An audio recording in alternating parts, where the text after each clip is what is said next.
Okay mga kaibigan, may panonoorin po tayo ngayon, medyo kakaiba dahil ito ay galing kay Raymond Boss RDR de los Reyes. Balakpakan po natin yan. Nagpaalam na rin tayo dyan mga kapatid at pinayagan po tayo. Magandang may matutunan tayo sa mga sasabihin ni Kong Marcoleta dito. Oy mga kapatid, maganda ba ang inyong Pasko? Maganda ba ang inyong New Year at pagpasok ng ganyan mga kapatid? Tara, simulan na po natin ang panonood. Bakit nga ba mahirap ang Pilipinas? Yeah.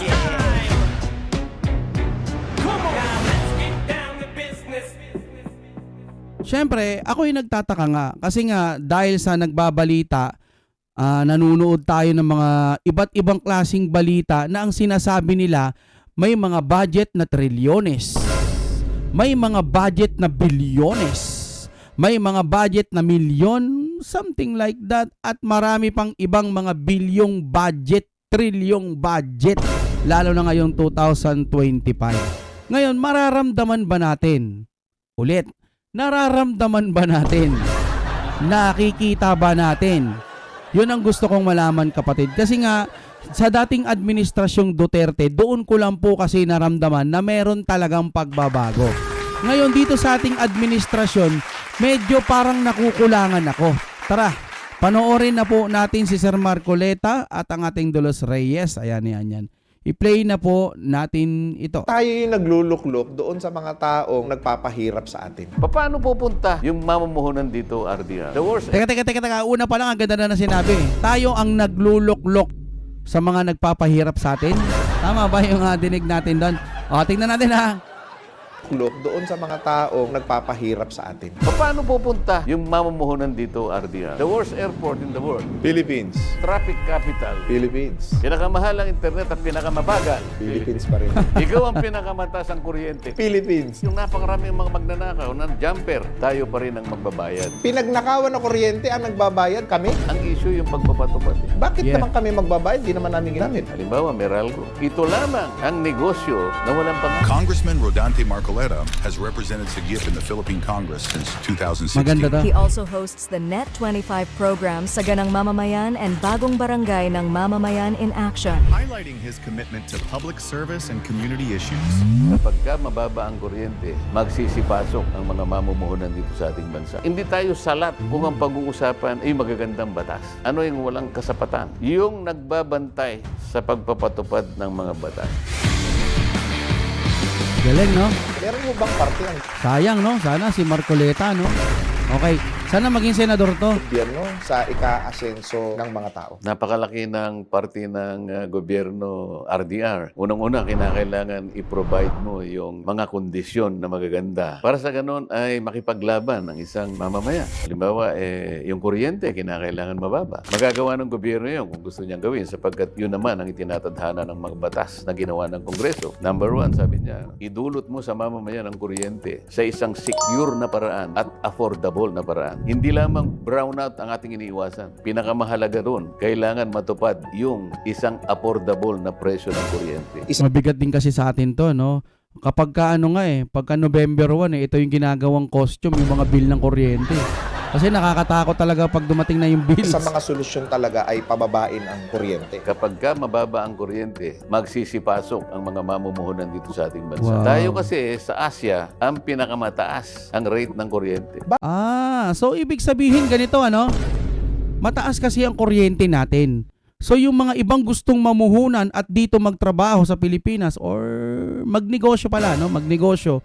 So minsan kasama yung dahilan na ay, ang taas-taas ng kuryente dyan. Ayoko dyan. Yung kikitain ko parang mapupunta lang sa kuryente. No? Parang ganun. Okay, tuloy tayo. Pati yung pinagnanakawan na kuryente, ang nagbabayad ay yung mga consumer. Pinagnakawan na kuryente ang nagbabayad kami. Yung mga jumper, sabi ng Meralco, kinakailangan bayaran po ninyo. Bakit namin babayaran? Kasi po, system loss. O, di ba yun yung system loss? Kasama na rito yung mga jumper. So yung mga nagja-jumper, yun yung mga nakikinabang. Tama ba tayo? Yun yung wala silang binabayarang kuryente buwan-buwan, tapos hindi alam ng Meralco kung paano i-detect yun, kaya system loss. Ngayon yung system loss na yon, tayo ang nagbabayad. Ang galing. Only in the Philippines.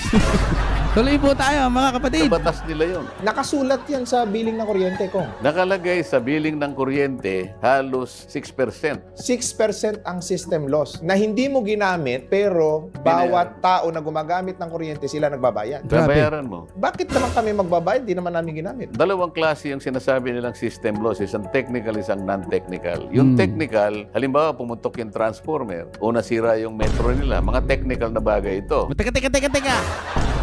Technical na bagay. May mga pumutok dahil sa mga kanilang kapabayaan o sabihin na natin technical, hindi naman inaasahan yung mga ganyan, di ba? Parang factory defect, etc. Pero bakit tayo magbabayad nun? Bakit tayo magbabayad? Sino nagpatupad nun?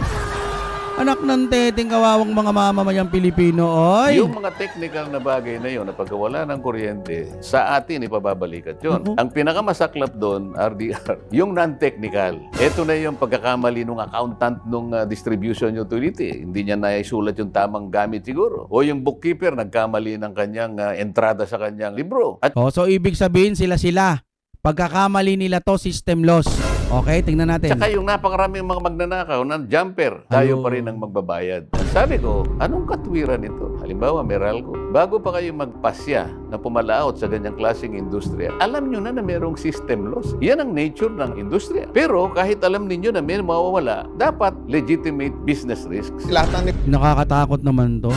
Sinong nagpatupad? Sinong pumirma na dapat mamamayang Pilipino ang magbabayad ng system loss?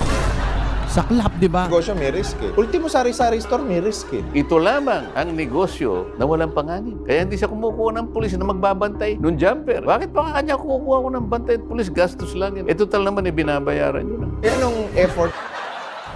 Grabe, no? Bakit? Parang ganito ulit. Ulitin natin, ano? Bakit pa ako maghahanap ng mga magsa-search kung sino ang may jumper? Magbabayad pa ako niyan. Di ba? Babayaran ko pa yan. Gagawin ko, system loss na lang. Pipirmahan naman to kung sino man pwedeng pumirma. Ito'y hula ko lang, no? Hindi naman to pipirmahan kung walang under the table. Ito'y pananaw ko lang. Sa akin lang, kasi nga, sino pa namang siraulo na pipirma na bakit mamamayang Pilipino ang magbabayad nito? Diba? Ay, nako. RDR, let's go. Ng mga mambabatas. Inilalaban ko sana, pero sinasabi ko sa iyo, napakahirap lumaban sapagkat marami kang kalaban. Pero Ibig sabihin sinusubukan pala niya na wag ganito, wag ganire, kaso maraming kalaban. Gaya ng nangyari sa Kongreso si Marcoleta, no? Ang dami rin niyang kalaban doon. Nung kinampihan niya si BP Sara, ang dami niyang kalaban. No? Tuloy tayo, merong tuloy. nakalagay sa batas na kapag ka halimbawa yung aggregate o pinagsama-samang consumption halimbawa sa isang subdivision, umabot ka ng 500 kilowatt, pwede ka nang kumawala doon sa captive market ng Meralco. Ang tawag sa'yo ay contestable market. Pag naging contestable market ka, pwede ka ngayong humingi ng retailer mo other than Meralco. May mag-o-offer sa'yo mas mababa. Halimbawa sa subdivision Okay, mo, sige. RDR, Paano? nakita mo na 690 na pala yung total na consumption na subdivision natin. Pwede tayo ngayon kumawala sa Meralco. Pwede pala. Pwede. Paano? Pupunta tayo ngayon sa ERC. Pwede silang pagpapunta ng representative nila doon. Pwede rin namang tawagan natin, Madam o Mr. ERC. Napatunayan po namin na dito sa aming komunidad, yung total na consumption ng aming mga kabahayan, lagpas na ng 500 kilowatts. Yun ang threshold eh. Ngayon, asa na po ba yung mga retailer natin? Ito yung sinasabing RCOA. Ito yung Retail Competition and Open Access. Uy, hindi lang pala. Teka, bakit si Marcoleta pala ang nakasalang sa ganito? Dapat diba si Sir Idol Rapi Tulfo? Question mark lang ha. Kasi parang, hindi ko kasi alam ang tawag doon eh. Parang siya ang na-appoint patungkol po sa Meralco o sa mga kuryente. Parang alam ko siya eh. Siguro mas makakasagot din siya kung kasama si Rapi Tulfo dito, no? Dalawa sila ni Marcoleta. Maganda sanang talakayan. Pero okay na rin kung si Marcoleta, no? Talagang walang makakapigil pag nagsalita siya. Meralco. Meron pala mga Merong retailer. retailer. O halimbawa, paglapit, sabi niya, Mr. RDR, magkano ba ang average na bayad nyo sa Meralco? 11 pesos per kilowatt hour. 850 po sa amin. O makakatipid ka o hindi? Makakatipid. Makakatipid ka. Ang buong akala ko, buong buhay ko, 41 years old na ako ngayon, Meralco lang ang supplier sa NCR. Meron ng retailer, nasa batas yan. Pagkatapos, nagsanib ngayon 2 o 3 komunidad. Ang tawag naman doon, aggregation. Ang threshold naman yan, 700. 700 O kilowatt. nakita nyo ngayon, pinagsama yung tatlo kasi magkakadikit kayo eh. Oo. 1,000 pala yung aggregate ninyo. Contestable na kayo. Ibig sabihin, ihiwalay kayo doon sa captive market. Napakaraming Sinusuri ko pa din yung universal charge. Ano naman ito? Kasi yung mga kababayan nating maraming pera kasi, hindi na nila tinitingnan, ano ba itong universal charge? Sabi nila, hindi, huwag mo nang tingnan yan. Napakahirap intindihin niya. Basta magparami na lang tayo ng perang pambayad para wala na tayong problema. Parang ganun din sa system loss, di ba? Hindi naman natin naiintindihan tong system loss, wala lang tayong magagawa. Sige, bayaran na lang natin. No? Ganun na lang. Pero ako hindi. Inaral ko lang ito. Universal charge. Pati yung pinagkautangan ng dating NPC. Dati tayong national power kasi tayo ang nagbabayad sa pamamagitan ng universal charge. Yung consumer ang Universal. nagbabayad ng Tayo utang? nagbabayad ng utang. Ba't ikaw, wala naman tayong utang, ba't tayo magbabayad niyan? Kaya sabi ko, dapat yung pisam na yan ang sisihin natin. Kung hindi naman sila karapat-dapat at hindi naman technically competent, sana wala na tayong utang. Sana hindi na nagbabayad ang Pilipino. Sana ito yung Vice President, ano? President Duterte tapos Vice President Kong Marcoleta. Angas sana, no? Kaso hindi pa masyadong hindi pa ganong katunog si Sir Marcoleta sa buong parang tulpo gano'n, no? Hindi pa talagang sure win. Pero hangga't maaari makapasok sana to eh. Kahit pangalawa sa huli, pangatlo, gusto natin makapasok to.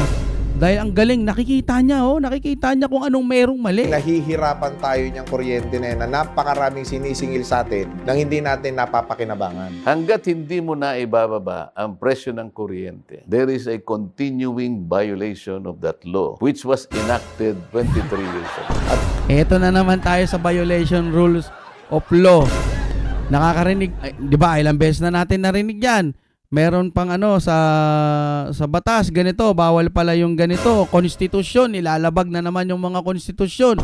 So, ibig sabihin, kapag lagi tayong nakakarinig ng mga ganito, labag sa konstitusyon, labag yung ginagawa nila, labag pala sa ganire at ganito, pero wala tayong magawa, kundi makinig na lang sa mga inirereklamong labag sa batas, labag sa konstitusyon, labag sa ganire at ganito. Kasi hindi naman nagagawan ng aksyon. Paano ko nasabi to? O sige, nalaman na natin, namulat na tayo ngayon. Sino ang maglalakad ng papel? O ito, labag sa konstitusyon. Kanino ko to ipapasa para maituwid yung nilabag nilang konstitusyon? Yun lang ho sana ang akin lang din. Pero salamat pa rin at nakikita natin may mga paglabag at nakikita natin kung gaano nakabaluktot ang mga nangyayari. O tuloy tayo ha. Pag nasolusyonan yan, damay ang pagkain. Pag naibaba mo yan, yung negosyo ay pupunta dito sa ating bansa. Magkakaroon ng trabaho. Ganun lang kasimple. Wow. Kaya ang sabi ko sa iyo, ilatag natin ang mga kondisyon. Para sa ganun, magkaroon naman ng fighting chance na makipagsapalaran ang ating kababayan. Ano pang isang kondisyon na dapat ayusin? Yung corruption ng ating bansa. Hindi na maaayos kasi yan. Pwede naman tayong maglatag ng measure para sa ganun ma-address. Hindi ibig sabihin maayos ang korupsyon? Maaring hindi natin ma-wipe out lahat. Ngunit kapag naglatag tayo ng measure para sa ganun, tutukan yun, may naniniwala naman ako makakabawas-bawas naman tayo. Lahat ng mabawas mo sa corruption, ito ngayon ang papasok na public services. Lahat ng Mapupunta sa matitipid mo, mapupunta sa tao. Ano yung paraan? Ibahin natin yung methodology ng Commission on Audit. Okay. Ano ang default ng Commission on Audit? Post-audit. Tapos na yung Tapos project. na. Nakita mo. Lahat ng ginawa ng ahensya ng gobyerno, kasama na yung inilatag ng mga politiko, post-audit. Anong klaseng sistema yon? Kung kailan tapos na, tsaka mo pupulisin. Bago mo umpisahan, lalo na yung mga big ticket project, talagang kapag hindi mo binantayan, maaaring pagmulan ng corruption. Magkano yung big ticket na yan? Billion ang pinag-uusapan natin. Billion. Let's say from 5 billion and up, big ticket projects. Bakit hindi pre-audit? Ibig sabihin ng pre-audit, bago pa simulan, sino ba ang security guard ng kabambayan ng ating bansa? Sino? Commission on Audit. Minsan tinanong ko sa kanila, oo, ipinipilit nyo yung post-audit na yan. Pero tingnan mo kako yung Section 36 ng inyong Presidential Decree 1445. Ito yung Audit Code of the Philippines. Nakalagay doon. Ang audit dapat preventive. Paano mo mapiprevent kung tapos na yung Kaya project, nga. tapos na yung serbisyo, doon ka lang mag-audit, na-prevent mo ba? Hindi. Yan ang sinasabi ko. Bakit hindi maisakatuparan yan ko? Gumagawa akong pilit ng panukalang batas na gusto kong ganun ang gawin natin. Ano nangyayari? Ayaw naman kasama ko. Hindi sila makakakurap. Isip Ay ha, dito, hindi sila makakakurap eh. Kurap yung mata, di ba? Nice one, nice one. Sabi mo kung minsan 2 taon na hindi man lang na-agenda yung aking bill. Ganun ang gusto kong mangyari. Sinabi ko, tingnan mo, preventive, IUEEU, irregular, unnecessary, excessive, extravagant, unconscionable expenditures of public fund. So, marami palang gustong gawin si Sir Marcoleta na makakabuti sa ating Pilipinas. Okay, tuloy tayo. Ilatag mo ang magagandang kondisyon para magkaroon ng fighting chance ang isang kapuspalad na lumaban sa buhay. Lalaban siya lalo na yung mahirap. Isa sa mga solusyon dyan, Kong, kasi halos lahat ng bansa, nag-diversify na sila sa digitalization. Lahat, kumbaga, ease and flow na ang processes nila, especially pagdating sa mga dokumento sa gobyerno. Bakit sa atin yung digitalization hanggang ngayon nasa dinosaur age pa rin yata tayo hanggang ngayon? Bakit hindi ba maipasa yan, digitalization na yan? Lahat ng sangay ng gobyerno, madali na, may access ka na through Ang hula ko lang kung bakit hindi maipasa. Kasi pag may naipasang mga ganyan digital chenilin, sa tingin ko lang masasagasaan yung mga mangungurakot. Baka parang, pag ito nangyari, paano na lang yung ganito at ganyan, baka makita doon sa digital etc. No? Base lang yan sa opinion natin, mga kapatid. Kaya siguro, hindi maipasa kasi nga, mas mapapadali at baka may mas makitang mga korupsyon.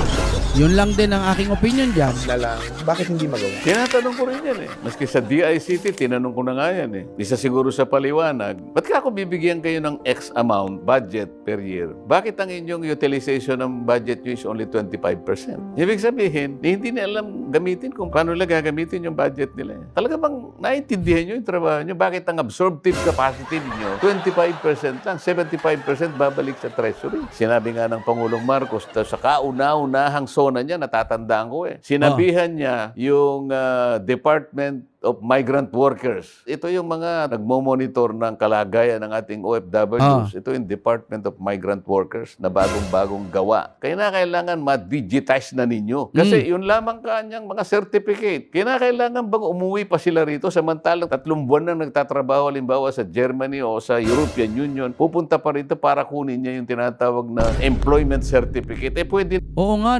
pwede naman ding isend na lang di ba? Kumbaga ganito, dati may long distance, pagtatawag ka ang mahal-mahal. Ngayon, maglo-load ka lang o kung may internet ka lang naka-access na, makakausap mo na yung nasa ibang bansa. Yan pa kayang papel-papel, ang dali na lang ipasa, may Gmail nga Tingnan natin kung totoo yung sinasabi ko try natin. Naman digital yan. Nangako sila. That was the first son of the president. Ano nangyari? Hanggang ngayon, wala. Nangako na pala sila. Gusto nyo tutuparin pa kasi. Kayo naman, nangako na ha?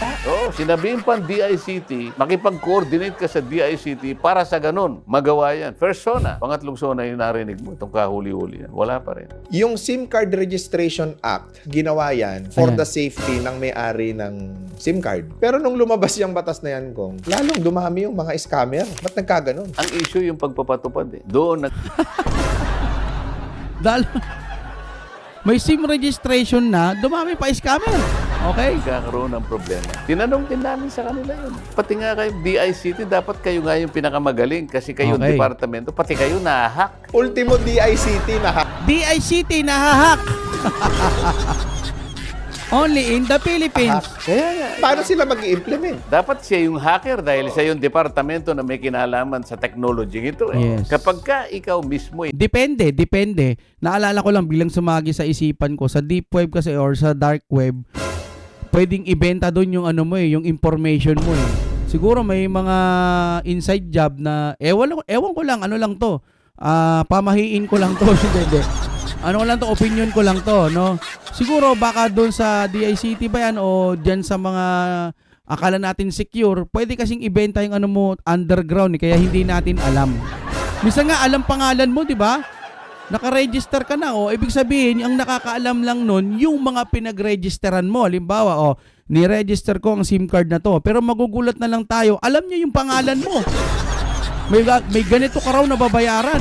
Saan galing yun? natanong ko lang. Na-hack. Paano ipakakasiranan? Paano pupunta yung mamumuhunan dito, RDR? The worst airport in the world. Philippines. Ikaw ang traffic capital of the world. Philippines. Ikaw ang pinakamataas ang kuryente, kagaya ng pinag-uusapan natin. Philippines pa rin yan. Pinakamahal ang internet at pinakamabagal. Philippines. Isip-isipin mo, magse-set up ka lang ng isang korporasyon, pati tanod pumipirma. Anong gagawin? Hindi ka ba mag-iisip kung paano natin talaga aayusin ang ating bansa? Magsimula tayo sa mga taong iluluklok natin. Ilang milyon tayo ngayon? 115 million Filipinos. On the assumption that a family comprises 5 to 6 members, meron tayo ngayon 24 million families. If we are to elect 24 senators, so ang ratio for every 1 million families, isang senador dapat ang panggalingan doon. Tama. Eh paano sa isang pamilya mag-ina halimbawa? Yung pool ng pinagkukunan ng mga senador natin, halos 50 pamilya lang. Ano ba kasing ginagawa ng mga senador natin? Ngayon. Mula noong 1950s. Sila lang din, pabalik-balik. Gusto mo ng pagbabago, RDR? Maghalal ka ng bago. Tayo rin ang gumagawa ng sarili natin ikapaghihirap. Kasi tayo yung nagluluklok doon sa mga taong numero unong nagpapahirap sa atin. Ayun. Maraming magagaling at mahuhusay at qualified na talagang nandyan para gumawa ng mga hakbang upang mapagaang at maibsan yung kahirapan ng maraming Pilipino, ng maraming kababayan natin. Maraming may gustong gumawa niyan. Ang kaso nga lang mga Pilipino, napakahilig natin sa sikat. Hindi natin inaaral yung mga binoboto natin. O ito, commending, kending, iboboto ko to. Ganyan, ano? Ito sikat to. Ang galing magbabaril-baril nito eh. Iboboto ko to. Diba? Ang galing nito eh. Commending, kending, walang plataforma. Commending, kending lang. O ito naman, isa ang galing-galing sumuntok. Hindi, shoutout kay Sir Manny Pacquiao. Okay naman si Sir Manny, wag lang mabubulungan ng mga kung sino-sino. Dapat sarili niyang desisyon, no? Paano ang O kaya sa Duterte sumama or kay Kong Marcoleta. Tuloy tayo! pamamaraan siguro para lalo pang maging matalino yung mga kababayan natin na bumoto? Mass education talaga eh. Ako'y naniniwala kapag naintindihan nila ang katungkulan ng binigyan mo ng kapangyarihan. Halimbawa, sa isang senador, meron akong nakikitang 4 na katungkulan nila. Ano yun? Pangunahin na rito yung tinatawag na legislation. Ito yung paggawa ng batas. Kasing halaga yung pangalawa, ito yung oversight function. Yung oversight, kinakailangan i-monitor mo na yung ginawa mong batas ay natutupad sang-ayon sa kanyang layunin. Ito yung nakalimutan. Yung kuryenteng sinasabi ko sa iyo, ang layunin niya mababang kuryente, nakalimutan. Walang nagpo-monitor. Bakit 23 years nang naandyan ang batas na yun? Bakit hanggang ngayon mataas pa rin ang kuryente? 23 years na pala yung batas na yon. May nagmo-monitor ba? Wala lang, monitor lang. Monitor lang kung tumataas o bumaba, ibabalita. Bakit? Kasi minonitor lang. Napabayaan ba? Hindi natin alam. O, tuloy tayo. Tupad ba? Wala. Hindi naman kasi magte-trending yun. Mas inaatupag nila yung mga kusan sisikat kasi botante habol nila. Kaya kailangan nating ma-educate ang botante. Pangatlo, ito yung inquiry in aid of legislation. Teka, kailangan natin ma-educate yung mga boboto, yung mga botante para alam nila kung sino ang iboboto nila. Tama nga naman, yung iba galing Kolungsky, tapos ibinoto mo agad. Yung mga ganon. Magkadikit itong dalawa. Kasi sa paggawa ng legislation, meron kang iniisip na maganda pero kulang sapagkat di mo nakikita yung technicality nun. Kaya minsan, tatawag sila ng resource person para mapunan yung pagkukulang ng iniisip niyang panukalang batas para ma-perfect niya hanggang sa mag-graduate siya into a law. Pagkatapos ito yung constituent function, dinadalaw-dalaw mo sila. Para sa ganun, meron ka ring direct na access sa kanila. Yung palang talagang hindi natutupad kasi magtanong ka eh. Nangyari po ba ito? Wala po. Ngayon, pupunta ka sa oversight, hindi pala nangyayari. Nakumusta mo na sila? Nakaisip ka pa kung anong gagawin mo? Sa mga senador natin, may nakakagawa ba? Ang nangyayari ganito, hindi oversight eh. Hindi in aid of legislation. Exhibit A, Alice Go ng Bamban. Yes. Nagkaroon ng resolution in aid of legislation, sabi nila, tinutugis nila, pero yung subject matter is human trafficking, illegal detention, at saka torture. Na naganap di umano sa isang lugar sa Bamban. So kung mo yung mayor is Alice Go, pati si Alice Go napatawag. Pumunta ron yung mayor. Doon sa resolution, wala siyang pangalan doon. So bakit siya yung sinalang doon? At pinagtatanong, sino ang nanay mo? Alam mo yung in aid of legislation, Yung kaganapan sa nangyayari, hindi sila nag-focus doon. Ang nangyari, yung katauhan ni Alice Guho, Yun ngayon yung nag-trending, yun ngayon yung parang iniimbestigahan. So pumapangalawa na lang kung meron man pero hindi ko na nararamdaman eh. Pumapangalawa na lang yung talagang pakay na may ganito at may ganire, may torture, etc. kung ano-ano. Nagiging pangalawa na lang yun. Actually, hindi ko nga nakikita kung pangalawa na yun. Ang nangyayari, si Alice Guho na yung topic kung siya ay spy o talagang Pilipino. Mga ganyan, napunta na rin yung usapan. Merong limitation yun. Dapat magkaroon ka muna ng legislative purpose na nakaabang na yung mga panukalang batas na gusto mong punan. Human trafficking ang nakalagay, illegal detention and Oo. torture. Sinong nanay mo? Asan ang connection? Nasaan ang in aid of play? Wala only in the Philippines. Alam nyo mga kapatid, hindi ko pinopromote si Marcoleta, pero hanggat maaari, iboto nyo na lang to sa pagkadating ng election. Ang daming alam no? Magaling siya. Ang dami niyang nire-request na pwedeng mangyari sana. Yan, nalaman ho natin. Pero, sabi niya nga, parang ang hirap, maraming kalaban, hindi maipasa.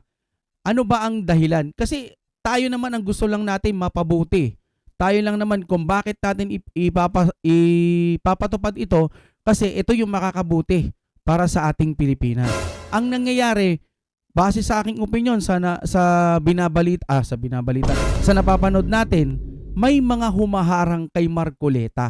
At yung mga humaharang na yun, siguro, sa aking pananaw, hindi sila makakakurakot kapag nabago ni Marcoleta yung gusto niyang baguhin sana patungkol sa kuryente at kung ano-ano pa, internet, etc. Sinasabi niya na nga may paglabag Pero anong nangyari? Bakit hindi napapatupad yung talagang yung batas na yon or yung konstitusyon na yon or yung prioridad na yon? Pero bakit hindi makapalag si Marcoleta?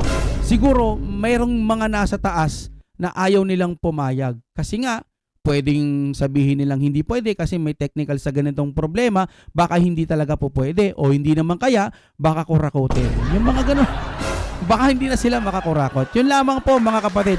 Sayang ang Pilipinas kasi ang laki-laki, may mga trillion budget tayong naririnig. Sana lang ho, maramdaman natin yun. Oh my God, we're back again.